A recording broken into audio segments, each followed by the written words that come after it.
Welcome to What the F Happened, Fraud and Financial Crime Deconstructed, a Defend podcast where we break down what's actually happening across fraud, scams, AML, and financial crime. Each episode cuts through the noise to explain the tactics, trends, and real-world impact behind the headlines, so you're better prepared for what comes next. Let's get into it. Welcome to today's deep dive. If you are joining us right now, you are the learner. Absolutely. And maybe you're an industry professional gearing up for a really high-stakes compliance meeting or catching up on the latest regulatory shifts. Or maybe you're just an insanely curious mind. Right. A curious mind wanting to understand the hidden high-speed mechanics keeping your money safe in 2026. Either way, you are in the exact right place. You really are. Our mission today is to decode the massive systemic shifts happening right now across financial crime, fraud prevention, and banking regulations. It's a lot of ground to cover. It is. And to do that, we are tearing into a massive stack of research today, specifically anchored by the March 2026 State Advisor Defend material. Which is just a gold mine of information. A total treasure trove. It includes a wealth of regulatory updates, real-world case studies, and AI tech developments that fundamentally change how we think about financial security. And we should probably start with the overarching theme here. Yes. To kick us off, there is a really powerful quote in this research from Brian Hughes. Oh, that's a great one. Right. He's the president of Brian Hughes Consulting and a board director at a firm. And he says, and I quote, "You can't wait for the losses to show up. Actively benchmark yourself and point out your flaws before the fraudsters find them." That quote is, honestly, it's the absolute perfect lens for today's discussion. How so? Because it completely encapsulates the grand pivot the entire financial industry is desperately trying to execute right now. The shift away from being reactive. Exactly. We are moving away from a historically reactive world. I mean, for decades, the standard operating procedure was basically defensive. You wait for an alert to trigger. Or wait for a customer to call in a total panic about missing funds. Right, which is even worse. Right. And then you scramble to investigate. But we are now being forced into a proactive posture. You have to use artificial intelligence and real-time data to stop the fraud before the transaction even completes. Because the money moves too fast now. Far too fast. The losses are instant, and the bad actors are far too sophisticated to simply play catch-up anymore. Okay, let's unpack this. I want to start with what we're looking at as the 2026 regulatory tsunami. It really is a tsunami. The research highlights three major regulatory shifts happening right now. And the first one is the CFPB Rule 1033. Open banking. Yes, open banking. The implementation phases are kicking off this year in 2026, starting with the largest institutions. Which is going to be a heavy lift. Huge lift. The core fact here is that it requires secure, consumer-authorized access to account data through standardized APIs. Ultimately replacing the legacy practice of screen scraping. Right. And for anyone who needs a quick visual on what that means, I like to compare old-school screen scraping to handing a complete stranger the physical keys to your house. That's a scary thought. Just so they can go inside and check what's in your fridge. You literally give a third-party app your actual bank username and password, and they have total unrestricted access to your digital life. It was always a security nightmare. Totally. So the new API rule is like giving them a temporary, highly restricted guest pass. They only get to see the fridge, and you never hand over your master keys. It is a massive upgrade for consumer security, certainly. But, and this is crucial, there is a very critical hidden catch here for the financial institutions themselves. Okay, what is it? It comes down to monitoring blind spots. When banks move away from that old screen scraping model to API-based access, they're going to lose a lot of traditional login and session signals. What kind of signals are we talking about exactly? Things like the IP address, the specific device type, or even the browser fingerprint of this scraping bot or service that's logging in. Oh, because they aren't logging in through a browser anymore. Exactly. Banks used to rely on those breadcrumbs to spot suspicious activity. With APIs, that telemetry vanishes or changes fundamentally because the connection is happening server to server. So the bank is essentially blind to the device? Basically, yes. Yeah. So banks must now rely on much stronger behavioral monitoring of the API activity itself to detect anomalies. That makes sense. Furthermore, because consumer financial data is becoming highly portable, meaning you can share your verified account histories across multiple platforms instantly. It completely rewrites how institutions handle identity verification and onboarding risk. Right, because if I can just port my entire financial history over to a new app with a single click, that new app has to trust the data. Yes. But they also have to verify I'm the one actually clicking the button, not some fraudster who intercepted my session. Precisely.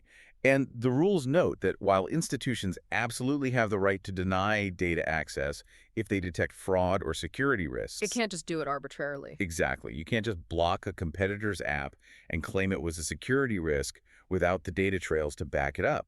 Those denials must be rigorously documented and purely risk-based. The governance around those access decisions is going to be under a massive microscope. It is, which leads perfectly into the second major regulatory update.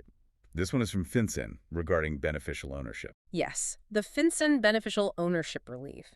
So FinCEN recently issued an order that provides relief from the CDD rule, that's customer due diligence. Right. Specifically, it provides relief from the requirement to identify and verify beneficial ownership every single time an existing legal entity customer opens a new account. Which sounds like a good thing on paper. Well, yeah, if a business already banks with you and they decide to open a new checking account, you don't have to put them through the ringer again with stacks of paperwork to prove exactly who owns the company. Assuming you have no reason to doubt the data you already have on file. Right, assuming that. So from a customer experience standpoint, that sounds fantastic. Less friction, less annoying paperwork. But honestly, my immediate reaction is that this sounds incredibly risky.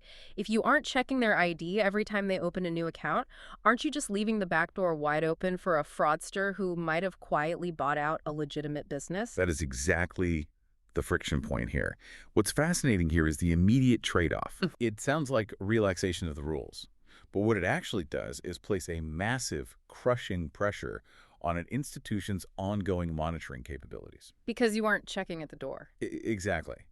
If you aren't checking their ID at the door every single time they walk into a new room, your internal cameras, meaning your ongoing due diligence processes, had better be completely flawless. So the bank basically has to spot the behavioral changes organically. Precisely. You have to catch when ownership information changes organically based on how the account is behaving. Wow. The relief explicitly states you can rely on past data only until you become aware of facts that call its reliability into question. So your risk-based reviews have to be razor sharp. They do. You have to detect those subtle indicators, maybe a sudden shift in wire transfer destinations or a change in the authorized signers that warrant refreshing that beneficial ownership data outside of the standard account opening process. And you have to document all of this. Institutions have to maintain clear files showing exactly how their ongoing monitoring supports the accuracy of that info. It's a lot of plates to keep spinning. It really is. And that brings us to the third piece of this regulatory puzzle. The OCC updated their BSAM examination procedures. The Bank Secrecy Act and anti-money laundering protocols. Exactly. As of February 1st, 2026, the OCC updated these procedures specifically for community banks. It shifts heavily toward a risk-based exam approach rather than a rigid one-size-fits-all testing model. If we synthesize these three regulatory updates, a very clear picture emerges. Which is? Whether it's the CFPB dealing with APIs, FinCEN easing up on redundant CDD paperwork, or the OCC looking at community banks, the era of checking a static compliance box is officially over. It's done. Examiners are now going to focus heavily on an institution's specific, unique, high-risk areas, whether that's certain customer segments, specific products, or unusual transaction patterns. Meaning a community bank in rural Iowa is going to be tested very differently than a regional bank in Miami handling heavy international wires. Precisely. They're also going to rely far more on the bank's own independent testing. Okay, so what does that mean in practice? It means you can no longer buy an off-the-shelf monitoring system, plug it in, and assume you are compliant just because the software is running. Right. Institutions must prove definitively that their transaction monitoring aligns specifically with their unique risk profile and that it is genuinely effective at catching suspicious activity. Okay, but let's be real for a second. Proving that your custom monitoring actually works sounds great in a regulatory briefing. Sure. But how does an institution actually pull that off without drowning their staff in false alarms? because the DataVisor research provides a real-world case study here. Yes, the attack spotlight. Here's where it gets really interesting. It's an attack spotlight on a large North American credit union that completely transformed its approach. They shifted from legacy, alert-driven workflows to proactive, context-aware risk scoring across everything: onboarding, login, and money movement. And the results they achieved are exactly why the industry is moving away from those off-the-shelf rules-based systems. The numbers are absolutely staggering. Let's actually visualize what this means for the people doing the work. Before this shift, their fraud analysts were drowning in about 3,000 manual reviews per day. 3,000. Imagine that. You sit at your desk, you have 8 hours, and there are thousands of alerts blinking red. You are basically a human rubber stamp, clicking approve or deny until your eyes blur, just trying to clear the queue. It's totally unsustainable. But by implementing real-time behavior-based risk detection, they achieved a 98% reduction in manual reviews. Incredible. They dropped from 3,000 down to fewer than 70 per day. That is a fundamental paradigm shift. When you drop your manual reviews that drastically, you aren't just saving time. You are completely repurposing your human intelligence. You are freeing up highly trained human analysts to focus on complex, nuanced investigations. It allows the human experts to look for the invisible threads connecting organized fraud rings, rather than just drowning in a sea of false positives generated by a legacy system. They also saw a 90% reduction in member friction. Which the customers love. Exactly. Meaning things like stepping up authentication with a one-time password and OTP were only applied when the risk signals actually justified it. You aren't annoying every single customer who tries to transfer $50 to their kid. And the payoff was immediate. There's this incredible moment in the case study. They were able to deploy a new rule the exact same night a new fraud pattern was identified, and it instantly prevented an additional $20,000 in losses. On the same night. Boom, same night, 20 grand saved. That speed is the critical factor. But according to the latest industry data in this research, most of the industry isn't moving anywhere near that fast. No, they're not. They call it the AI readiness gap.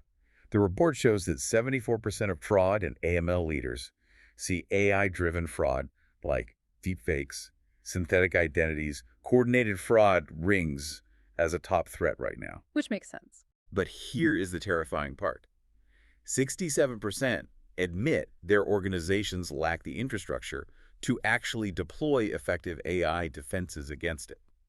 I want to push back on that a bit, though. If 67% lack the infrastructure, isn't that just a symptom of the fact that ripping out legacy banking technology takes years and costs millions of dollars? It certainly does. You can't just flip a switch and suddenly have Google-level AI in a regional credit union. You're right to point out the operational hurdle. But I want you to consider the asymmetrical arms race unfolding here. Okay. Fraudsters do not have legacy IT infrastructure holding them back. They do not have procurement cycles or compliance committees. They're just moving fast and breaking things. Exactly. They are utilizing generative AI and machine learning to evolve their attack vectors at blistering speeds. If a financial institution is trying to fight AI speed attacks using human speed legacy batch processing systems, they are already losing. The math simply doesn't work. The math does not work in their favor at all. This infrastructural bottleneck is exactly why 81% of organizations are now actively moving toward unified fraud and AML strategies. Because you can't be siloed anymore. You cannot have your fraud team and your AML team operating in separate silos when the AI tools attacking them are unified. Well, the research outlines a pretty wild solution called the 5-minute fraud strategy. It's powered by DataVisor's feature engine. Yes. This is essentially an AI copilot and a no-code or low-code studio that takes messy, multi-source data and turns it into real-time risk signals. And the pitch here is that you don't need to know Java. Right. You don't need Python. You don't need to submit a ticket to your engineering team and wait 3 weeks for a new rule. The democratization of feature engineering is arguably the most important technical leap in fraud prevention right now. It really is. Okay, let's pause there. For our listeners who aren't data scientists, what exactly do we mean by feature engineering? Great question. In machine learning, a feature is basically a specific clue or data point the AI looks at to make a decision. Give me an example. For example, how many times did this specific user change their password and then immediately add a new payee within the last hour? Got it. That complex sequence of events is a feature. In the past, defining that clue extracting the data, and coding it into the system so the AI could understand. It took weeks of intensive coding by specialized engineers. And now, an analyst can use plain language AI generation. Which is mind-blowing. You can literally just type a prompt like flag cards with 3 or more high-risk merchants in 24 hours, and the AI agent instantly generates a production-ready feature. Complete with debugging and optimization suggestions. It's wild. It comes out of the box with hundreds of pre-built features for account takeover, ACH fraud, mule networks, promo abuse. The ease of creation is vital, but the operational performance is what makes it viable for enterprise banking. Let's talk about the specs. Let's look at the technical specifications. It processes over 15,000 queries per second, with a feature computation time of under 100 milliseconds. Let's ground that for a second. 100 milliseconds. That's fast. To put that in perspective, the literal blink of a human eye takes about 300 milliseconds. So before you can even blink, the AI has pulled data from multiple sources, checked your behavioral history, and decided if your transaction is safe. Exactly. If we connect this to the bigger picture, that sub-100 millisecond latency is the holy grail for institutions. Because it doesn't slow down the user. Zero added latency to the customer experience. Decisions are being calculated and executed live in the micro moments between a user clicking submit and the money actually leaving the account. Wow. Furthermore, the architecture allows you to define a feature once and immediately deploy it across standard rules, supervised machine learning models, and unsupervised machine learning, or UML. And just for clarity, unsupervised machine learning, UML, is when the AI looks at raw data and finds hidden patterns or anomalies on its own without being explicitly told what fraud looks like beforehand. Right. So you're catching the unknown threats, not just the ones you already know about. Precisely. No duplicated work, completely consistent logic across the entire platform, whether you are running simple rules or advanced UML. That speed and consistency are going to be non-negotiable as we look ahead at the rest of 2026. Absolutely non-negotiable. The research points out that the upcoming Nacha 2026 rules are expanding explicit fraud monitoring requirements for both ACH credits and debits. Huge shift. Institutions are going to have to detect scams, account takeovers, and mule activity in real time.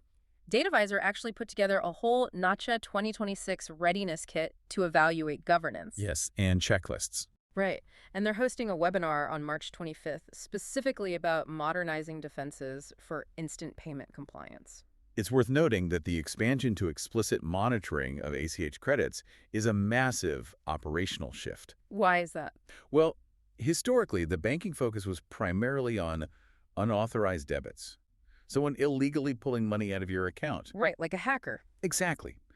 But with the rise of authorized push payment fraud, where a scammer tricks you into willingly sending them money via credit transfer, the regulatory gaze has shifted. You have to monitor the money you are pushing out, not just the money being pulled. Exactly. And it's not just traditional ACH fiat payments. We have to talk about crypto. Oh, crypto.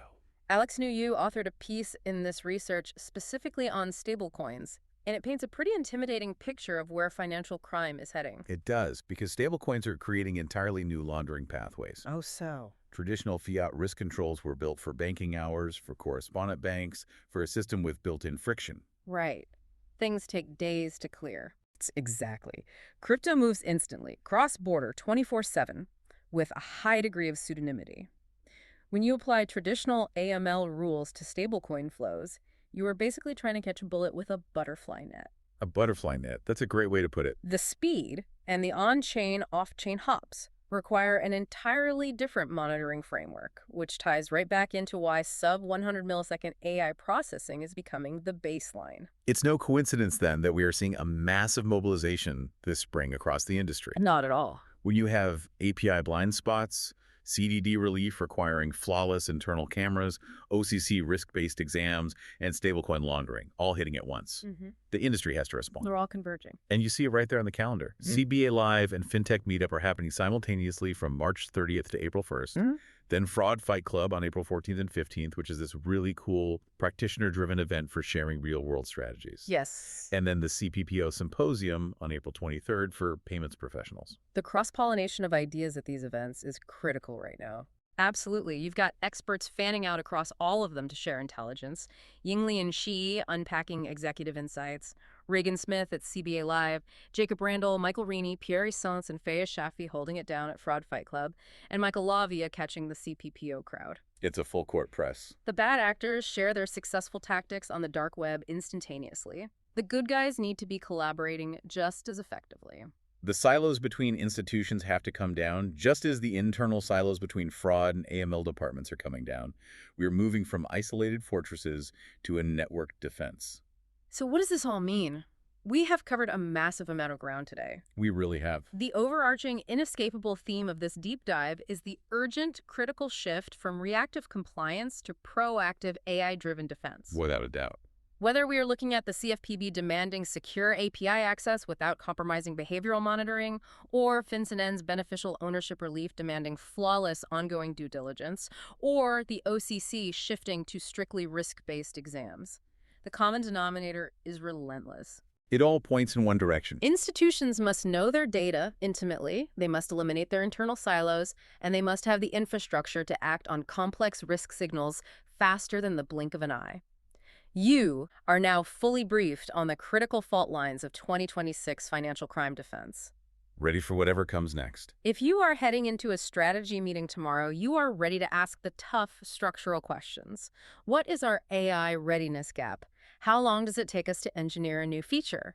Are we relying on legacy batch processing for real-time threats? Critical questions. Or, if you're just navigating your own digital banking, hopefully, you now have a much deeper appreciation for the incredibly complex invisible armor that is constantly calculating risk to protect your accounts. It truly is a remarkable technological achievement. But stepping back, this raises an important question for us to consider. As our financial identities become entirely portable through open banking APIs, and as our primary line of defense becomes AI algorithms calculating complex behavioral risk in under 100 milliseconds, what happens to the fundamental concept of human trust? That's a deep question. In a system where an offensive AI is relentlessly probing defenses and a defensive AI is constantly updating its algorithms to block it, are we ultimately protecting the actual human being behind the screen? Or are we just protecting the entity, human or machine, who most perfectly mimics the statistically correct digital behavior?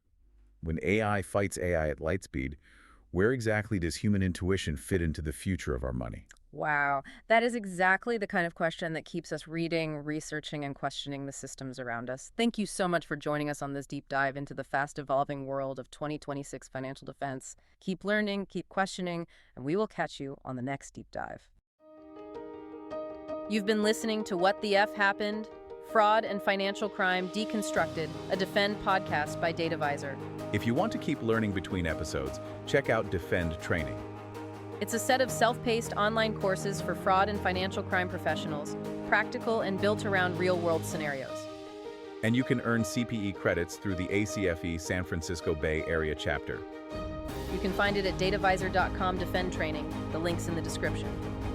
This episode's audio was generated using Google's Notebook LM based on expert analysis and trusted sources. Thanks for listening. We'll see you next time.